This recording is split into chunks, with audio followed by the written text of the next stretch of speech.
Friends, రత్నం movie ఎలా ఉందంటే ఇదొక ఓల్డ్ యాక్షన్ డ్రామా. చాలాసార్లు ఈ సినిమా స్టోరీని విన్నాము, చూసాము. కానీ ఇది మాత్రం మరీ అంతకంటే దారుణంగా ఉంది. ఫస్ట్ ఆఫ్ ఆల్, స్క్రీన్ ప్లేలో అస్సలు కొత్తదనమే లేదు. ఎక్కడా కూడా ఆకట్టుకునే సన్నివేశాలు కూడా లేవు. ఇలాంటి సినిమాలు విశాల్ చాలానే చేశాడు. డైరెక్టర్ హరి కూడా ఈ బ్యాక్ డ్రాప్ లో చెప్పుకోలేనన్ని సినిమాలు కూడా తీశాడు. మళ్ళీ అదే కాన్సెప్ట్ మీద సినిమాలు తీస్తున్నప్పుడు ఏదైనా కొత్తగా ట్రై చేయొచ్చుగా. అలాంటిది ఏమీ లేదు.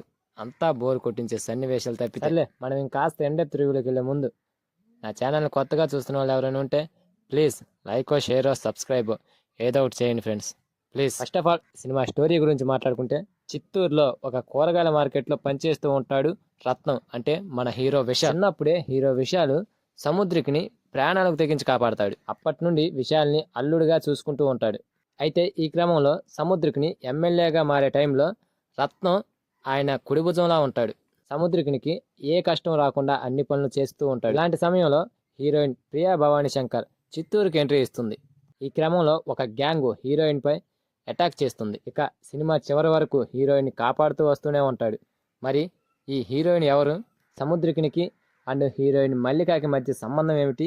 వీళ్ళిద్దరిని అసలు ఫస్ట్ నుంచి ఎందుకు కాపాడుతూ వస్తున్నాడు అనేదే ఈ మూవీ స్టోరీ. ఫ్రెండ్స్, ఫస్ట్ హాఫ్లో హీరో మార్కెట్లోకి ఎంట్రీ ఇవ్వడం, సముద్రికిని ప్రాణాలకు తెగించి కాపాడటము, ఇక తర్వాత హీరోయిన్ కాపాడటం, ఇవన్నీ ఫస్ట్ హాఫ్లో చూపించారు.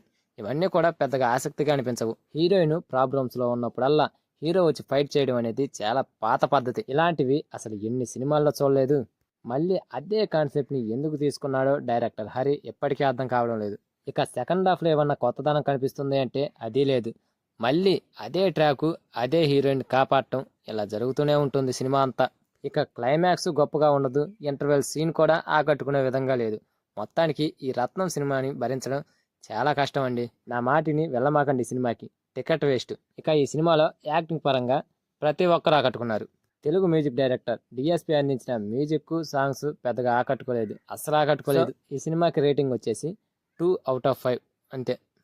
So that's it guys. ఈ వీడియో కనుక మీకు నచ్చితే లైక్ చేయండి, షేర్ చేయండి అండ్ సబ్స్క్రైబ్ చేసుకొని పక్కనున్న బెల్ ఐకాన్ని క్లిక్ చేసుకొని ఆన్లో పెట్టుకోండి ఫ్రెండ్స్, ప్లీజ్.